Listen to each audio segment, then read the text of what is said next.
శ్రీమాత్రే నమ. జయ గురు దత్తాత్రేయ నమ. ఈ వీడియోలో మనం మేషరాశి వారికి డిసెంబర్ 21 నుంచి 27 మధ్యలో జరిగే వార ఫలాలు పరిశీలిద్దాం. మరి ఈ వారం మేషరాశి వారికి ప్రధానంగా 3 గ్రహాలు భాగ్యస్థానంలో ఉండగా ఈ వారం ప్రారంభమైంది. ఏదైనా ఒక గ్రహం భాగ్యస్థానంలోకి వచ్చినప్పుడు జాతకుడు ధర్మ కార్యక్రమాల మీద ఆసక్తి చూపుతాడు, దూర ప్రాంత ప్రయాణాలు చేయవలసి వస్తుంది. అదే సమయంలో ఏదో ఒక పుణ్యక్షేత్రాన్ని కూడా దర్శించడం జరుగుతూ ఉంటుంది. ప్రధానంగా మేషరాశి వారికి ఈ వారంలో అద్భుతమైనటువంటి విజయ యోగం ఒకటి ఏర్పడడం జరిగింది. అంటే రాశ్యాధిపతి కుజుడు 9వ స్థాన సంచారం వల్ల వ్యక్తిగతంగా మీ ప్రతిష్ట పెరుగుతుంది. మీలో ఒక విధమైన కాన్ఫిడెన్స్ రావడంతో ఎంత గొప్ప విషయాన్నైనా సాధించగలమనే ధైర్యం ఏర్పడుతూ ఉంటుంది. ఆ ధైర్యంతోనే మీరు మీ స్థాయికి మించిన కార్యక్రమాల్లో పాల్గొనడం జరుగుతూ ఉంటుంది. అట్ ది సేమ్ టైం సంఘంలో, సొసైటీలో పెద్దవారిని కలుసుకోవడం, వారి సలహాలు సూచనలతో మీ యొక్క భవిష్యత్తు ప్రణాళికలు వేసుకోవడానికి అనుకూలంగా ఉంటుంది. అలాగే దాంతోపాటుగా పంచమాధిపతిగా ఉన్నటువంటి రవి కూడా భాగ్యస్థాన సంచారం. ఇది మీ యొక్క ఆలోచనలకి మీ సంతానం కానీ, మీ సబార్డినేట్స్ కానీ, మీ శిష్యులు కానీ సహకరించే అవకాశం ఉంది. సాధారణంగా రవి భాగ్యస్థానంలోకి వచ్చినప్పుడు మీకు మీ కుటుంబంలో వ్యక్తిగతంగా మీకు, లేదంటే మీ సంతానానికి మీ ఏజ్ని బట్టి, లేదంటే మీ తండ్రి గారికి ఒక గౌరవప్రదమైన హోదా లాంటిది రావడం జరుగుతుంటుంది. అటు మీరు రాజకీయ రంగంలో ఉన్న, రియల్ ఎస్టేట్ రంగంలో ఉన్న, సినిమా పరిశ్రమలో ఉన్నా కూడా అనూహ్యంగా మీ యొక్క నేమ్ అండ్ ఫేమ్ పెరగడం జరుగుతూ ఉంటుంది. మీరు తలపెట్టినటువంటి కొత్త ప్రాజెక్ట్ ఏదైనా అది సంపూర్ణంగా సహకరించడం, దానికి బాగా పబ్లిసిటీ జరుగుతూ ఉంటుంది. మీరు చిన్న విషయాన్ని ప్రారంభించిన 10 మంది దాన్ని చెప్పుకొని మిమ్మల్ని ప్రోత్సహించే ప్రయత్నం చేస్తూ ఉంటారు. దీనికి అదనంగా ఏంటంటే, ఈ మేషరాశి వారికి ఈ వారంలో అదృష్టం ఏంటంటే, మరి భాగ్యాధిపతి అయినటువంటి గురువు తృతీయ స్థానంలో వక్రగమనంతో 9వ స్థానాన్ని వీక్షించడం జరుగుతూ ఉంటుంది. ఈ విధంగా 1, 5, 9 3 కోణాధిపతులు ఈ 9వ స్థానంలో కలియడం వల్ల మీకు ఎక్కువగా ధనయోగం అన్నది జనరేట్ అవ్వడం జరుగుతూ ఉంటుంది. అంటే ఇవి కేంద్రాలు అన్నవి 1, 4, 7, 10 అవి విష్ణు స్థానాలు. అవి జాతకుడు నిలబడడానికి చాలా బాగా ఉపయోగపడుతుంటాయి. అంటే వృత్తి అవ్వచ్చు, పెళ్ళి అవ్వచ్చు, గృహం అవ్వచ్చు, వ్యక్తిగత ఆరోగ్యం అవ్వచ్చు, అవి ఫిల్లర్స్ లాగా ఉపయోగపడుతుంటాయి ఎప్పుడు కేంద్రాలు. ఈ కోణాలు ఎప్పుడూ కూడా ఏంటంటే జాతకుడిని అదృష్టం వైపు తీసుకెళ్తూ ఉంటాయి. అంటే అదృష్టం అంటే వాళ్ళ ఆరోగ్యం అవ్వచ్చు, వృత్తి అవ్వచ్చు, మెయిన్ ధనయోగాల్ని ఏర్పరచడం జరుగుతూ ఉంటుంది. అటువంటి గొప్ప ధనయోగం ఈ రాశి వారికి ఇంచుమించుగా ఈ వారం అంతా ఏర్పడడం వల్ల జాతకుడు చేపట్టే కార్యక్రమాల్లో విజయం సాధిస్తాడు. ముఖ్యంగా మీరు ఈ సమయంలో ఏదన్నా ఒక గోల్ పెట్టుకొని, సాధారణంగా మేషరాశి వారికి ఈ ప్రభుత్వ సర్వీస్ అనుకుందాం, మీరు ఏదన్నా ఒక సివిల్స్కో, ఐఆర్ఎస్, ఐపీఎస్, గ్రూప్ 1 పరీక్షలు ప్రిపేర్ అవుతున్నప్పుడు ఆ పరీక్షలు ప్రస్తుతం ఉన్నా లేకపోయినా దానికి సంబంధించినటువంటి కార్యక్రమాల్లో, అంటే ఒక మెటీరియల్ తీసుకోవడం, ఒక గురువుని ఎంచుకోవడం, ఒక ఇన్స్టిట్యూట్లో చేరడం, ఈ విధంగా ఈ ప్రయత్నం, అంటే మీ యొక్క గోల్ ఏదైతే పెట్టుకున్నారో ఆ ప్రయత్నం ఇప్పుడు ప్రారంభించడం వల్ల 99% మీ యొక్క విజయం అన్నది సాధిస్తుంది. ఎస్పెషల్లీ విద్యార్థులు ఎవరైనా ఉంటే వారు ఉన్నత విద్య కొరకు కానీ, లేదంటే వ్యక్తిగతంగా ఉద్యోగం కొరకు కానీ ప్రయత్నం చేసినప్పుడు మీకు చాలా వరకు మీ యొక్క ప్రయత్నాలు నెరవేరే అవకాశం ఉంది. మరి ఈ సమయంలో అష్టమ స్థానంలో ఈ బుధగ్రహ సంచారం ఎవరైతే వ్యాపార వర్గంలో ఉన్నవాళ్ళో వ్యాపారస్తులకి ఒక విధమైన ఇబ్బందులు, దగ్గర వారితో కానీ, అన్నదమ్ములతో కానీ విభేదాలు, చికాకులు వచ్చే అవకాశం ఉంది. అలాగే మీ యొక్క వ్యాపార సంస్థ మీద ఏదో విధమైన ఒత్తిడి, అంటే ఫైనాన్స్ పరమైన ఒత్తిడి కానీ, అధికారుల నుంచి ఒత్తిడి కానీ, అధికారుల నుంచి కొన్ని వేధింపులు కానీ రావడం జరుగుతుంటుంది. తప్పనిసరి పరిస్థితుల్లో ఈ వారం మీరు ఏ రంగంలో ఉన్నా, ముఖ్యంగా వ్యాపారస్తులకి, అధికారులకు కానీ, అక్కడ ఉన్నటువంటి లోకల్ పీపుల్స్ కానీ ఏదో విధంగా మీరు సంతృప్తి పరచవలసి ఉంటుంది.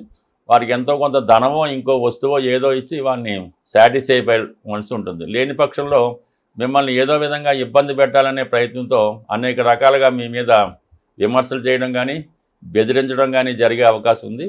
బట్ ఏమైనా కొన్ని విషయాల్లో అటువంటి వాళ్ళతో రాజీ పడడం మంచిది.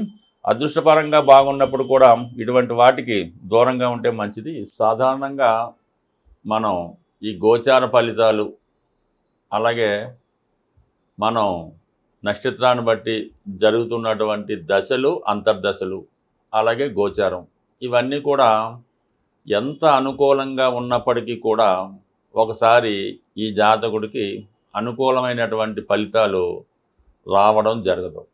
దానికి ప్రధాన కారణం ఏంటంటే మీరు నివసిస్తున్నటువంటి గృహం, అలా ఇదంటే మీ యొక్క వ్యాపార సంస్థ, అంటే మీకు ఏవైతే చరాస్తులు ఉన్నాయో, అంటే ఎక్కువగా ఆస్తులు, వీటిలో ఉన్నటువంటి వాస్తు దోషం మీ యొక్క జాతక ఫలితాలని, అదృష్టాన్ని ఆప్ చేయడం జరుగుతూ ఉంటుంది.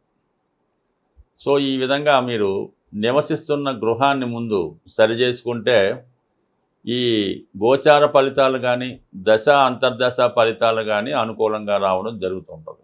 ఉదాహరణకి మీ గృహంలో తూర్పు దిక్కు దోషం ఉంటే రవి యొక్క ఫలితం మీకు పొందలేకపోతుంటారు. దానివల్ల ఏంటంటే అనారోగ్యం, నిరుద్యోగ సమస్య, యజమానికి అవమానం కలగడం జరుగుతూ ఉంటుంది. అదే ఆగ్నేయ దోషం ఉన్నప్పుడు శుక్రగ్రహం ఆగ్రహానికి గురవుతూ ఉంటాడు. దానివల్ల భార్యకి అనారోగ్య సమస్యలు, కుటుంబంలో అమ్మాయిలకి, ఆడపిల్లలకి వివాహం జరగకపోవడం, అలాగే వారి యొక్క వివాహ జీవితం సరిగ్గా లేకపోవడం వల్ల తరచూ పుట్టింట్లోనే స్టే చేయడం జరుగుతూ ఉంటుంది. అలాగే దక్షిణ దిక్కు దోషం ఉంటే కుజుడు ఇబ్బంది పెడుతూ ఉంటాడు. అంటే రుణ బాధలు, ఇంట్లో మగపిల్లలకి చెడు వ్యసనాలు, అలాగే అప్పుల బాధలు, వివాహాలు వాయిదా పడడం జరుగుతూ ఉంటుంది. అలాగే నైరుతి దోషం ఉన్నప్పుడు రాహు యొక్క ఆగ్రహానికి గురవుతూ ఉంటారు. అంటే యజమానికి హెల్త్ ప్రాబ్లమ్స్, యజమాని మొండిగా వ్యవహరించడం, ఎవరి మాట వినకపోవడం, ఆ ఇంట్లో అందరితో యజమానికి విరోధం ఉండడం జరుగుతూ ఉంటుంది. అలాగే వాయువ్య దోషం ఉన్నప్పుడు ఒక 100 రూపాయలు అప్పు ఉన్నా సరే తీర్చలేకపోతుంటాం.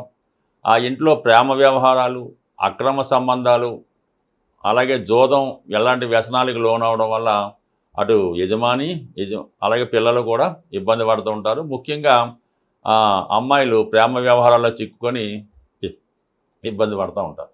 అలాగే ఉత్తరం దిక్కు దోషం ఉండడం వల్ల ఆర్థికపరమైన సమస్యలు, స్త్రీలకి అనారోగ్య సమస్యలు, మరి ఆర్థిక సమస్యల కారణంగా ఇంట్లో పిల్లలకి వివాహాలు చేయలేకపోవడం జరుగుతూ ఉంటుంది. ఈశాన్య దోషం వల్ల గురుగ్రహం ఇబ్బంది పడడం వల్ల మరి ఆ ఇంట్లో శుభకార్యాలు వాయిదా పడుతుంటాయి. ఎక్కువగా ప్రథమ సంతానానికి ఉద్యోగం లేకుండా ఇబ్బంది పడుతుంటారు. ఎక్కువగా నిరుద్యోగులు ఉంటారు. సంపాదన ఒకలే ఉంటే 10 మంది వాళ్ళ మీద ఆధారపడడం జరుగుతుంటుంది. ఎప్పుడూ ఆర్థికపరమైన సమస్య ఏదో ఒక ఆనయాలతో రావడం జరుగుతూ ఉంటుంది. అంటే ఈ విధంగా 8 దిక్కులు మరి జాతకుడి మీద ప్రభావం చూపుతూ ఉంటుంది. ఇందులో ఈశాన్యం అన్నది ప్రథమ సంతానం మీద, ఆగ్నేయం అన్నది ద్వితీయ సంతానం మీద, వాయువ్యం అన్నది తృతీయ సంతానం మీద, యజమాని నైరుతి మీద ఈ విధంగా ఇబ్బందులు ఉంటుంటాయి. ముఖ్యంగా గృహంలో ఉన్నటువంటి టాయిలెట్లు సరైనటువంటి దిశలో లేకపోతుంటే ఆ ఇంట్లో ఉన్నవారికి చెడు వ్యసనాలు, నిరుద్యోగ సమస్య ఎక్కువగా ఉండడం జరుగుతుంటుంది. ప్రధానంగా ఎవరైనా జీవితంలో మీకు వచ్చినటువంటి గోచారం కానీ, దశలు కానీ అనుకూలంగా ఉన్నా కూడా జాతకం ఫలించలేదంటే కంపల్సరీగా మీ యొక్క గృహ సంబంధించిన వాస్తు సరి చేసుకొని తర్వాత చిన్న చిన్న పరిహారాలు చేసుకుంటే, ఏ గ్రహం ఇబ్బంది ఉంటే ఆ గ్రహాన్ని ఇంప్రూవ్ చేసుకుంటే ఆటోమేటిక్గా మనకు ఆ ఫలితం రావడం జరుగుతుంటుంది. చిన్న రెమెడీతో పెద్ద ఫలితాన్ని సాధించవచ్చు. ఏదైనా మీ జీవితం మీద మీకు శ్రద్ధ ఉన్నప్పుడు, ఆ సిద్ధాంతం మీదో, ఆ జ్యోతిష్కుడి మీద మీకు నమ్మకం ఉంటే పరిపూర్ణంగా మనశుద్ధిగా మీరు ఆయన్ని సంప్రదించి మీరు ఫలితాలు ఇలాగా పరిహారాలు చేయించుకొని వాస్తును కూడా సరి చేయించుకుంటే ఏదో ₹1,00,00,000, ₹1,00,000తో పోయేదానికి ఒక 10,000 ఖర్చు పెట్టుకుంటే, ఒక ₹1,000 ఖర్చు పెట్టుకుంటే మీ సమస్య సింపుల్గా తీరిపోయే అవకాశం ఉంటుంది. స్వస్తి.